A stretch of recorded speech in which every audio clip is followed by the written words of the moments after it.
What up, nerds? It's me, Epic Nerd. I'm not in my shop, I'm in my house because it's hot as hell here in Vegas. And I wanted to go through, uh, drop some knowledge on y'all because the world's starting to open back up and get to some semblance of normal. And one of my favorite things is starting to come back around, and that is Comic Cons. And when I say Comic Cons, I don't just mean San Diego Comic Con. I mean all Comic Cons, anime, sci-fi, video game, board game, conventions, like all that stuff. Sorry, California, you don't own the sole rights to call yourself Comic Con. Don't care what y'all say. So, anyways, I'm gonna have 10 tips for you that I'm gonna run through.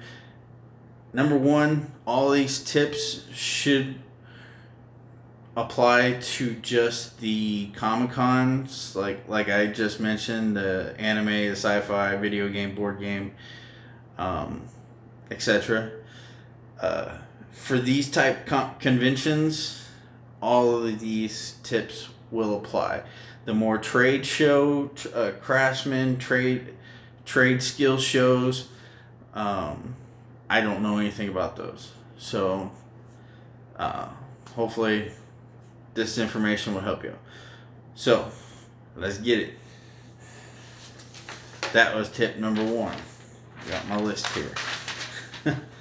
Tip number two is know when your convention is and know the dates, because to get a booth, you actually have to plan out and purchase. Vendor booths actually go on sale and are available roughly around 4 to 6 months before the convention. So as of right now, I know of 3 conventions, 2 here in Vegas that are opening up in October, and I know one in Dallas is opening up in September. And right now, the vendor booths are on sale, but they fill out quick. So, and generally, the earlier you buy them, the cheaper it'll be. If you wait till the last minute, whether it right around 4 to 3 months out, that's when the price goes up, and you may end up on a waiting list. Because they start filling up, and a wait list just means if somebody can't make it, then if you can fill their spot, and you got the cash, you can take a spot. So know when your convention is. Now, thanks to the debacle in California, being San Diego being the only one that can call themselves Comic-Con, it's kind of made vendors' lives, or people who just want to go to Comic-Cons, a pain in the ass, because now every other city in the entire country has to come up with a different name to name their convention. They can't call it Dallas Comic Con. They can't call it Milwaukee Comic Con. They have to call it something else. So searching for stuff in your area becomes a pain in the ass. But if you do if you're doing a little bit of Googling, you can usually find what's coming up when and where in the times. Now, who's to say they won't cancel them again? I don't know. But for right now, they've started booking them. And if you go ahead and buy a vendor booth and they cancel the show, you get your money back, of course. So, alright, number 3. If you're an artist that deals in different forms, art forms, such as wood burning, jewelry making, model making, furniture making unique guitars, painting skateboards, anything other than just selling prints, making beautiful prints and selling and making buttons and t-shirts. There's nothing wrong with that. But I'm going to get into the differences of vendors and the different struggles. But in my opinion, because I'm a wood burner, and when I go to conventions, I'm the only wood burner there, and I make a killing because people who go to conventions want those one-of-a-kind items, and everything I bring is always a one-of-a-kind piece for that convention. Now, I've done this Hulk piece. I think I've only done this particular piece twice, ever. So I can honestly say there's only 2 in the world like that, done that way by me. I've only ever done this Chucky once, ever, and this is the only one. Same with that one. So when they go to conventions, like, you got a Chucky fan, this will sit on their wall and they'll be happy, and it's like, I own the only one. And for when people can say that, it excites people, you know. So, number 3, if you deal in different forms of art media, your chances of being successful at a convention, in my opinion, go way up.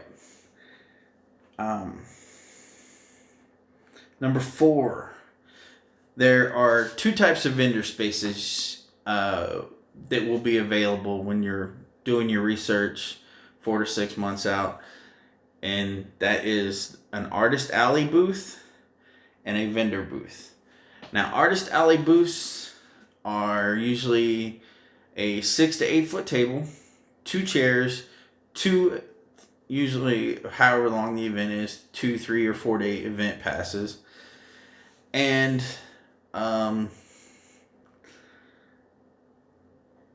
those usually run anywhere between 100, and I've seen some crazy, like I've seen anywhere, the average price is anywhere from $100 to $300. Now, there are, like, the big conventions like San Diego Comic-Con. I've never even seen prices, tried to even see their prices, because I have no intention of going ever. But for, like, New York, Chicago, Dragon Con,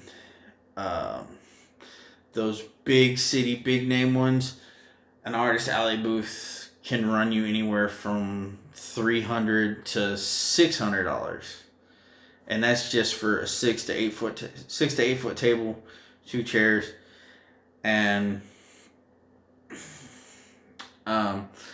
they don't really, like, the artist alley booths are for, you know, the more regular artists, and so stuff like my stuff, prints, people who make buttons and mugs and t-shirts, the small items, and those are what those tables are for.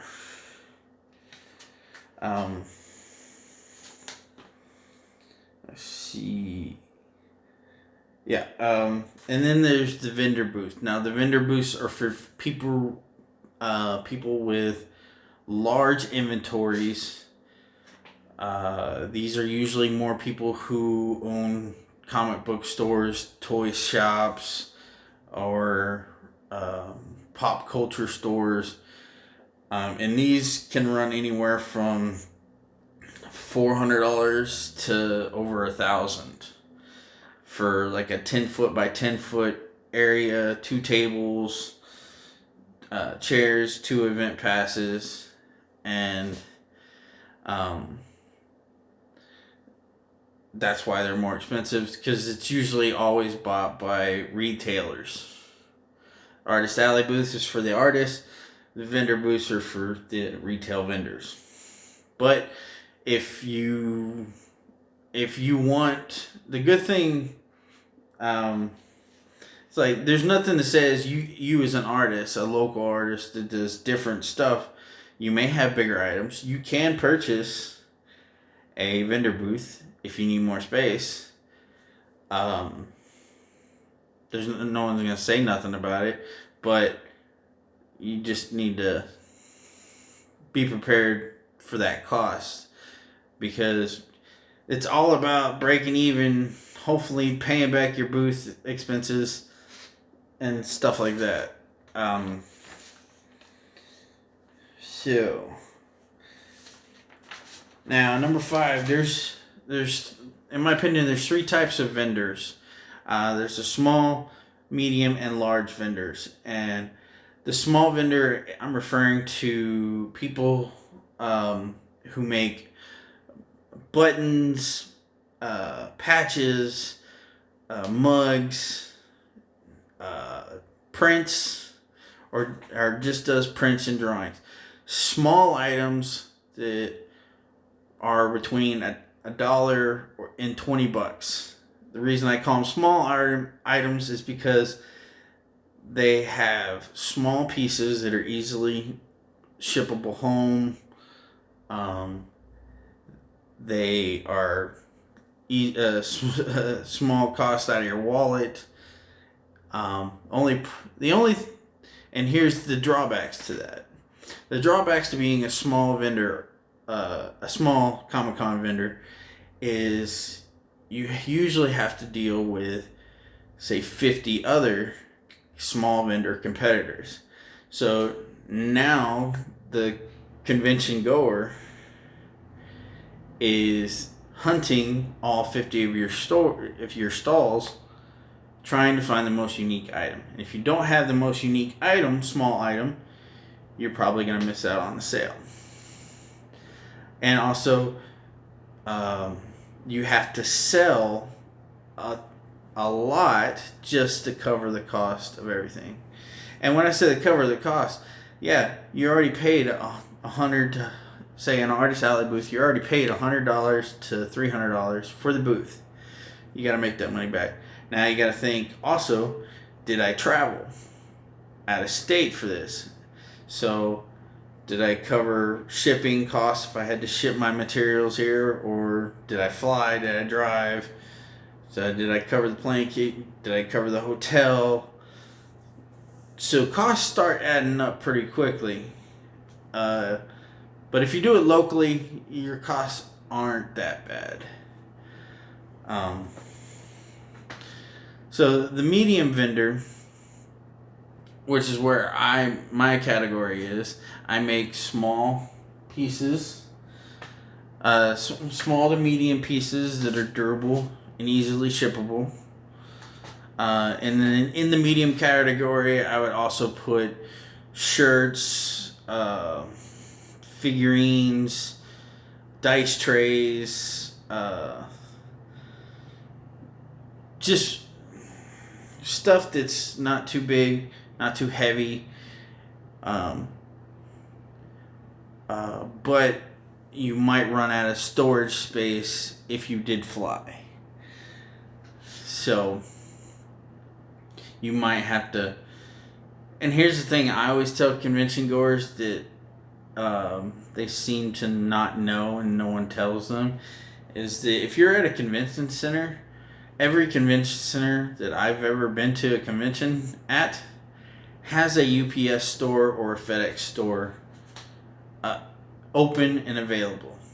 So, like, if you flew and you don't, if you packed, everything's jam packed, and you don't have any room to buy much except for the small items that you can shove in your backpack, carry on, then you might want to think about just buying stuff and then just going to the UPS store and shipping it home and be there when you get home. And the medium vendors, I would say the cost, my stuff can go from $25 to $200. That's the highest I've ever sold something for at a convention. And that was a skateboard. That was the largest piece I had. But a skateboard is relatively transportable, so I wasn't worried about it getting damaged. And then the large vendor items. The large vendors are people who have are still artists, not really retailers, but they have uh, furniture, mirrors, large paintings, super fragile stuff super fragile figurines, where almost everything, unless you live just around the road, um, if you if your customer flew there, you're going to have to ship the stuff to them. Now, here's the thing for the large vendor artists. Um, I keep getting ahead of myself. The medium vendor also has competition. There's usually 5 or 10 different um, competitors in the medium vendor market. But for me, I've never had a competitor, another wood burner at a convention. So, if I do, I'm always competing against a laser cut wood burner, and my stuff. There's no comparison. There's no competition. Because all my stuff's done by hand. I've seen it.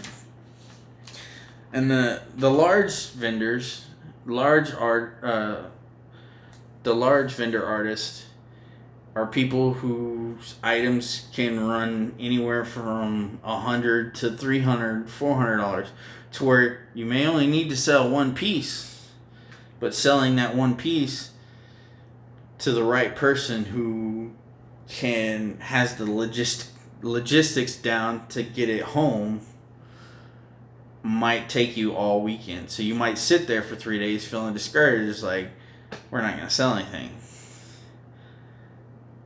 And you might only have one other competitor. So, but here's something for even the medium and large vendors.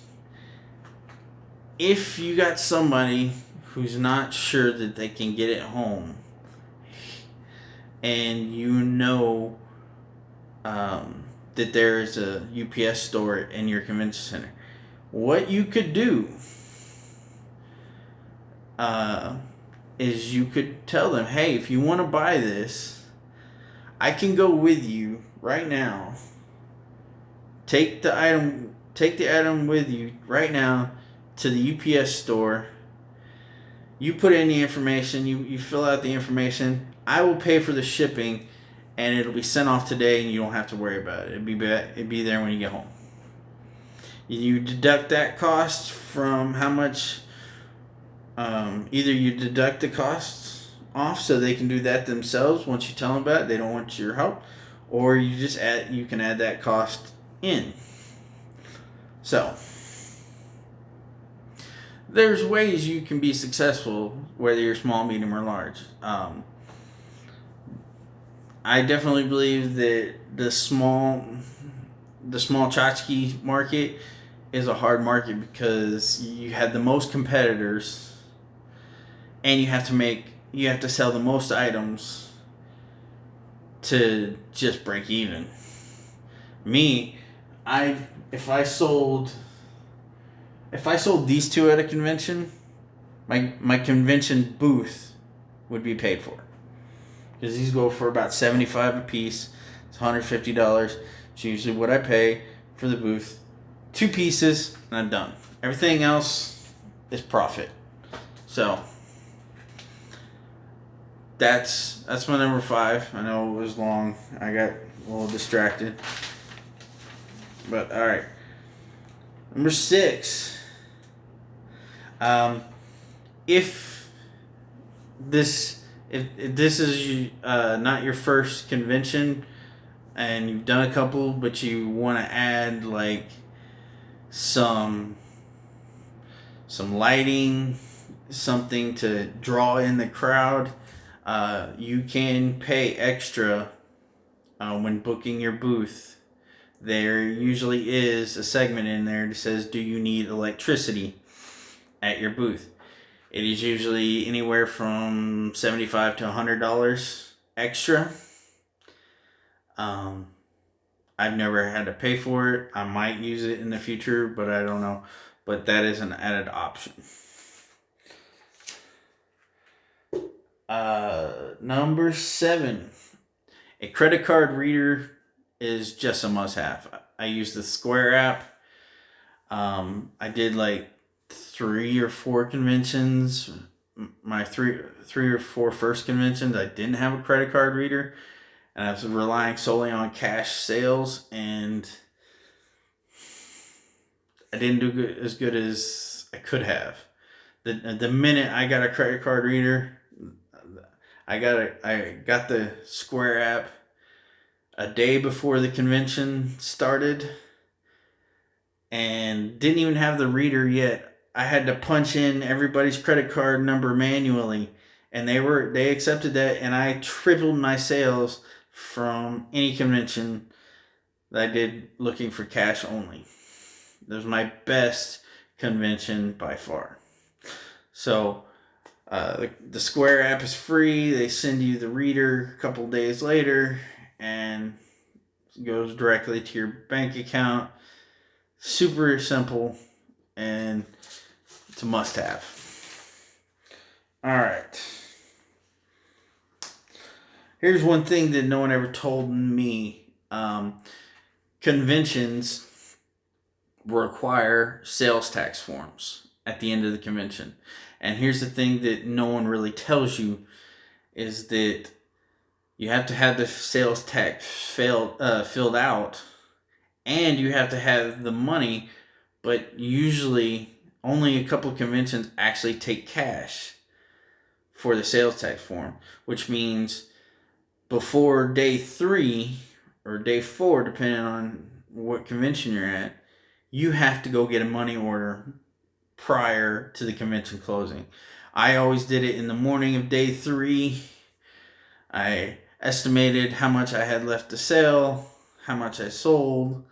I had to do a sales tax calculator for whatever Vegas, and so I could get the proper money order. But yeah, you have to fill it out. Even if you didn't sell anything, you just still have to fill out the tax form. Say I sold no items. All right. Okay, number 9. Before the shit show that was 2020 and up till 2021 today,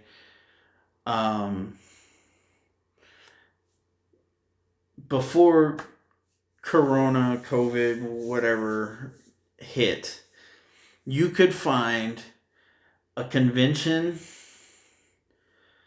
in almost every state every month. Every month there was a convention going on somewhere in the country. And in almost every major city, they have conventions.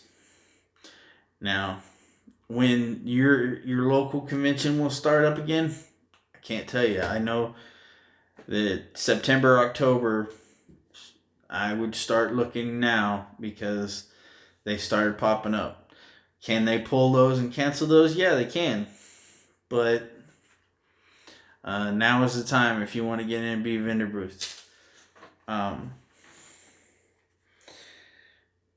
finally, number 10 is if this is your first time and you don't think you're gonna have enough material, you don't think your material's is a little way too different. If you know another artist, if you have a friend that is does artwork too, you can team up. You can split the table. I've done that on almost all my conventions. I've had split it with 2 different friends, and both of our art styles were vastly different. But it worked. We both, like, you can split the cost of the You can split the cost of the table with them, so you don't have to pay too much up front. And then having two people there is almost a necessity as well, because running a convention by yourself, you can do it. It sucks because you have to ask the vendors on the side who say, "Hey, can you watch my booth for a second while I go?" And you have to rush to go to the bathroom. You have to rush to go get something to eat. You can't go and browse. But if you have another a buddy there, your wife, your girlfriend, your best friend, another artist, whatever, y'all can one of y'all can always man the booth. The other one can go enjoy the convention. And if you don't know, as like maybe you don't know another artist, but maybe you know a cosplayer, a person who likes to make costumes, but they haven't been to too many conventions.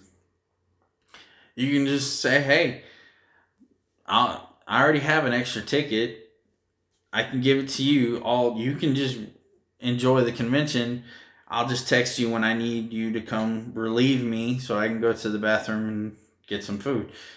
Um, it's very easy. If it's very manageable, um, and it's a good way to enjoy both of y'all to enjoy the convention. Um, so yeah, don't be afraid to split the booth with another artist, and even like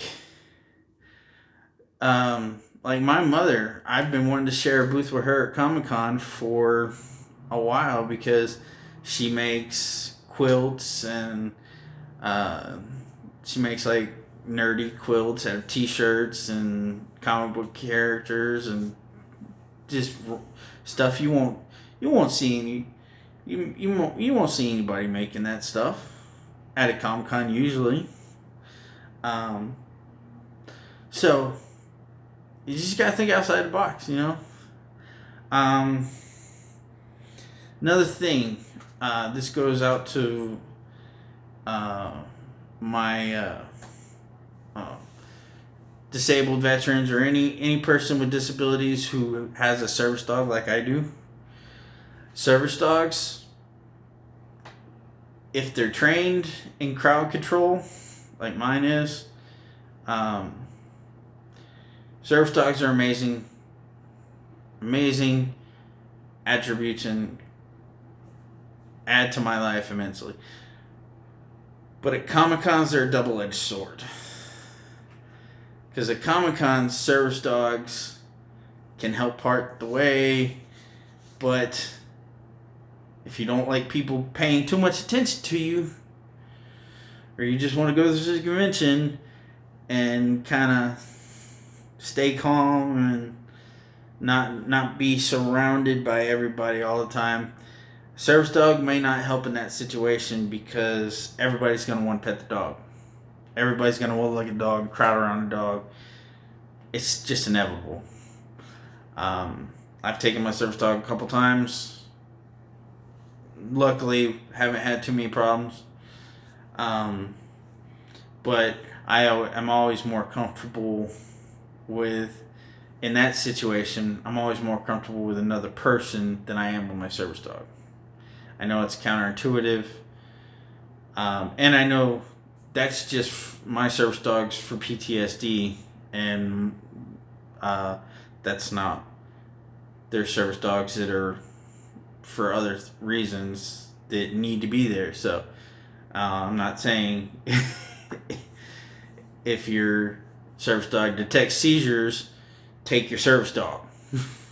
you know, but I'm just saying that's one thing you have to respect. Now, most people do respect the service dog and don't touch it, or at least ask to touch it. But there's a lot of kids there. Kids don't know, so your dog can get distracted and be thrown off of his job or what he's there to do, and it can also stress you out. It's just one thing that no one tells you, um, until you go. Now, that's my list. But here's some extra notes. Number one, if you've never been to a Comic-Con, go. Just go. If you're watching this show because I'm a nerd and you're a nerd and you've never been to Comic-Con, just go. I'm telling you, it's the best thing ever. It's the only place. It's like no judgment. I can have fun. I get to talk about the most nerdy shit ever that I can't really talk about all the time with my normal friends, and it's just an amazing experience. Number two, if you want to go to a Comic-Con, but you don't think you can afford it, just as a spectator or vendor or whatever, all conventions, all Comic-Cons run on volunteers. So if you just want to volunteer, and you can volunteer for 1, 2, or 3, all 3 days, it's like they'll put you in a certain sections. You never know. You may be sitting at the section, being a celebrity's escort. You don't know. I have a buddy of mine that's been to like 10 or 12 Comic-Cons. He's been a volunteer every time, and that's how he goes. So there's multiple ways to go to Comic-Con and enjoy yourself. Have fun. Please send me any comments if you have any questions. I'll be happy to answer them. I'll be doing some more Comic-Con related stuff. Top 10 things you need to know. I'll be doing a top 10 things you need to know just going to a convention. And then my top 10 cosplay ideas. I think y'all like that one. So, as always, stay nerdy, my friends. Peace.